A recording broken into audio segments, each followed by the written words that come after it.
Hello students, welcome again. I am here with the another question of exercise 5.2, that is question number 3. Okay, the question is in the following APs हमें दिया हुआ है पहले से AP, तो मतलब common difference क्या होगा यहाँ पे सेम. ठीक है, फाइंड द मिसिंग टर्म, हमें सबकी मिसिंग टर्म निकालना है. We have to find the missing term. तो चलो देखते हैं. Let us see with the first one. 2 comma dash comma 26, इसको ले लेते हैं x फॉर अ वाइल. तो x की वैल्यू फाइंड करनी है हमें. तो अगर आप ध्यान दो तो हमें पता है कि कॉमन डिफरेंस क्या होगा सेम. तो देखो यहाँ पे ये कहलाएगी फर्स्ट टर्म, ये सेकेंड टर्म और ये थर्ड टर्म. देखो a2 minus a1 is equals to d, a3 minus a2 is equals to d. तो अल्टीमेटली अगर मैं देखूं तो देखो ये दोनों d है और दोनों d क्या होंगे, सेम होंगे. तो लिख सकता हूं मैं, देखो a2 minus a1 will be equals to a3 minus a2. अब की वैल्यूज पुट कर देते हैं. 2 है x माइनस 2 इक्वल्स टू 3 है 26 माइनस x. माइनस एक्स इधर माइनस 2 उधर, तो x plus x will be equals to 26 plus 2. 2x will be equals to 28 and x will be equals to 14.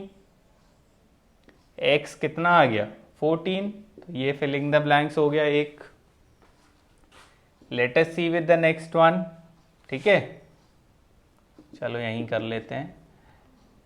अब अगर देखें तो पहला डैश है, फिर दूसरा 13 है, फिर डैश है, फिर 3. ठीक, इसको x ले लो, इसको y ले लो. ठीक, अब फिर से अगर कॉमन डिफरेंस का हम लगाएं तो क्या होगा देखो, या अगर मैं ऐसे लिख दूं a2 इज इक्वल्स टू 13 और यहाँ पे क्या दिया है a4 is equals to 3. Obviously बात है ना, ये फर्स्ट टर्म, ये सेकंड, ये थर्ड और ये फोर्थ टर्म. तो देखो अब इसको मैं क्या लिख सकता हूँ, a plus d equals to 13 और यहाँ क्या लिख सकता हूँ a plus 3d equals to 3. यहाँ डायरेक्टली फॉर्मूला लगाया, देखो कैसे आया होगा. a4 equals to a plus 4 minus 1 into D. nth term का फॉर्मूला ऐसे ही होता है, हमने डायरेक्टली nth टर्म का फॉर्मूला लगा दिया. तो क्या हो गया यहाँ देखो, a4 को मैं अब क्या लिख सकता हूँ a प्लस 3d और मैंने यहाँ पे a प्लस 3d लिख दिया. ठीक है, तो ये आपको समझ में आ गया. अब यहाँ से मैं a की वैल्यू निकाल लेता हूँ 13 माइनस डी और इसमें पुट कर देता हूँ. तो a की वैल्यू है 13 minus D plus 3d equals to 3. तो ये कितना हो जाएगा देखो, 13 प्लस 2d इक्वल्स टू 3. ये 13 इधर जाके माइनस, तो 2d equals to 3 minus 13. 2d is equals to minus 10 and d will be equals to कितना आया, माइनस 5. बट हमें यहाँ d नहीं निकालना है, हमें x और y की वैल्यू निकालना है.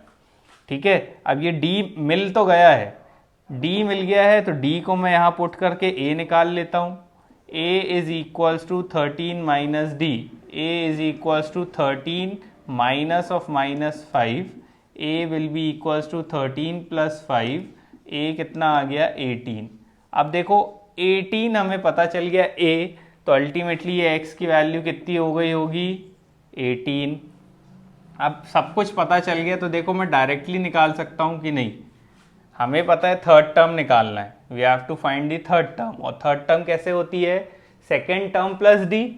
पढ़ा है हमने पहले पढ़ा है हमने फर्स्ट एक्सरसाइज में. Third term is equals to second term plus D. Second term है हमारी 13 और डी कितना है हमारा माइनस 5.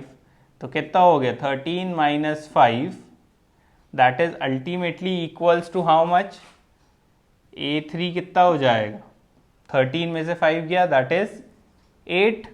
तो ये आ गया हमारा 8. तो मैं इसको यहाँ रब करके लिख दिया. तो यहाँ मैं कंप्लीट कर देता हूँ 18 एंड 8. ये हो गया हमारे सेकेंड वाले का filling the blanks complete. Let us see with the third one. Third में क्या है 5 comma dash comma dash comma 9 1/2. ठीक, सिमिलरली देखो जैसा इसको किया था वैसे ही यहाँ पे भी तो कर सकते हैं. a दे दिया है हमें 5 ठीक, ए दे दिया है 5, ये कौन सी टर्म हुई, ये फर्स्ट हो गई, ये सेकंड हो गई, ये थर्ड और ये फोर्थ, तो मतलब A4 हमें दे दिया है 9 1/2। थोड़ा सा और सिंप्लीफाई कर दें तो A4 हो जाएगा 19/2। ठीक, और A4 मैंने अभी यहाँ पे बताया था कैसे लिखते हैं। A4 को मैं लिख सकता हूँ A + 3D = 19/2।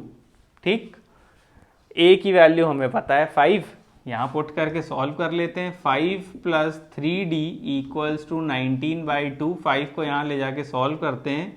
3D = 19/2 - 5, LCM will be 2 and 19 - 10, तो अल्टीमेटली कितना आ गया 9/2।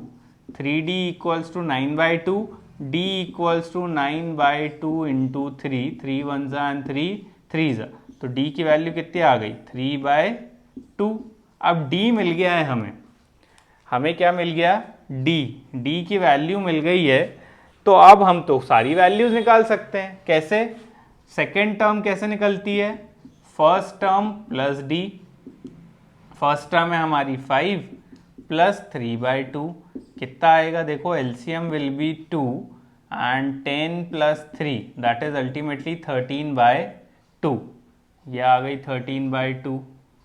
ठीक है, थर्ड टर्म निकालना है। थर्ड टर्म क्या होती है, second term plus D, second term हमारी 13/2 प्लस D कितना है हमारा, ये निकला है 3/2, that is equals to 2, 13 + 3 will be 16, ultimately कितना आ गया 8, तो ये आ गया 8, तो यहाँ लिख देते हैं 13/2, ये आ गया हमारा third term 8। Now let us see with the fourth one. The fourth one is देखो -4, -4, मतलब ये हो गई first term, second, third, fourth, fifth और ये सिक्स्थ टर्म। तो देखो A हमें दे दिया है -4, that is A1 is equals to A equals to -4, और सिक्स्थ टर्म A6 दे दिया है हमें 6। तो यहाँ A6 का फॉर्मूला क्या बनेगा, A + 5D = 6, डायरेक्टली करना भी सीखो अब। ठीक है, A की वैल्यू हमें पता है -4 + 5D = 6, तो ये 4 इधर जाके plus 5D = 6 + 4 will be 10, D की वैल्यू आ जाएगी 2, ये आ गई किसकी वैल्यू, D की वैल्यू। ठीक है, अब D पता चल गया तो सारी टर्म इजीली निकल जाएगी हमारी। हमें पता है second term is equals to first term plus D, that is first term है हमारी -4 + 2, तो कितना आएगा, दैट इज -2, तो ये आ गई -2। Third term is equals to second term plus D, that is -2 + 2, तो ये कितना आ गया 0। ठीक, fourth term is equals to third term plus D, third term है 0 + -2, ठीक, सॉरी प्लस -2 नहीं +2, तो ये आ गया 2, ये आ गई 2 की वैल्यू। फिफ्थ टर्म कैसे निकलेगी, fourth term plus D, that is fourth term कितनी है हमारी, fourth term is 2 + 2 that is ultimately equals to 4, तो ये सारी वैल्यूज मिल गई। यहाँ पुट कर देते हैं, देखो second term -2, third term 0, fourth term 2, fifth term 4। Similarly we can do the fifth one. Fifth में देखो पहला डैश है, देन 38, -22। अब फर्स्ट टर्म नहीं दी है, सेकेंड टर्म दे दी। ठीक है, सेकेंड टर्म दे दी मतलब A2 = 38 दे दिया है, ये फर्स्ट हो गई, ये सेकेंड, ये थर्ड, ये फोर्थ, ये फिफ्थ और ये सिक्स्थ टर्म, तो A6 भी दे दिया हमें -22।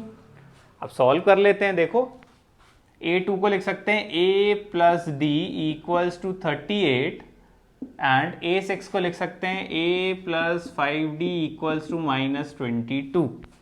यहाँ से A की वैल्यू निकाल लेता हूँ, A = 38 - D। ठीक है, ये हो गई A की वैल्यू। इस A की वैल्यू को यहाँ पे पुट कर देते हैं, दैट इज 38 - D + 5D = -22, ये हो जाएगा 38 + 4D = -22। 38 को इधर ले जाते हैं, 4D इक्वल्स टू कितना होगा देखो, -22 -38 will be equals to 0 and 1 4 and 6 -60। ठीक है, तो D की वैल्यू कितनी आ गई, -60/4। 4 1 ज़ा 4, बचा कितना 2, 5 ज़ा 20, तो D will be equals to -15। ये आ गई D की वैल्यू। अब इस D की वैल्यू यहाँ पुट करके A की निकाल लेते हैं। A will be equals to 38 minus of -15, तो A equals to 38 + 15। A equals to कितना हो जाएगा, 8 एंड दैट इज 13 एंड 1 53। ये आ गई A की वैल्यू। अब A पता चल गया, D पता चल गया, तो हम कोई सी भी अब वैल्यू निकाल सकते हैं। देखो A तो पता चल गया, मतलब अल्टीमेटली A1 हमें पता चल गया 53, तो यहाँ 53 लिख सकता हूँ। तो अब देखो फर्स्ट टर्म मिल गई है, तो अब हम क्या कर सकते हैं, थर्ड टर्म निकाल सकते हैं। What is third term, third term is equals to second term plus D, that is second term is 38 plus D कितना है हमारा -15। 38 - 15 दैट इज 8 में से 5 गया 3 एंड 3 में से 1 गया 2, तो थर्ड टर्म कितनी आ गई हमारे पास 23। सिमिलरली फोर्थ टर्म निकाल लेते हैं। Fourth term is equals to third term plus D, third term आ गई 23 प्लस D दैट इज -15, तो 23 - 15, तो 13 में से 5 गया that is 8 and this will be 8 only. ठीक है, 0 आ जाएगा, तो कितना आ गया 8। सिमिलरली फिफ्थ टर्म कैसे निकलेगी, fourth term plus D, fourth term is 8 plus -15, तो 8 - 15 दैट इज -7, है ना। तो यहाँ आ गया -7, तो यहाँ पुट कर देते हैं। That is first one will be 53, third one will be 23, fourth one will be 8 and fifth one will be -7. So this will be the missing terms of question number 3.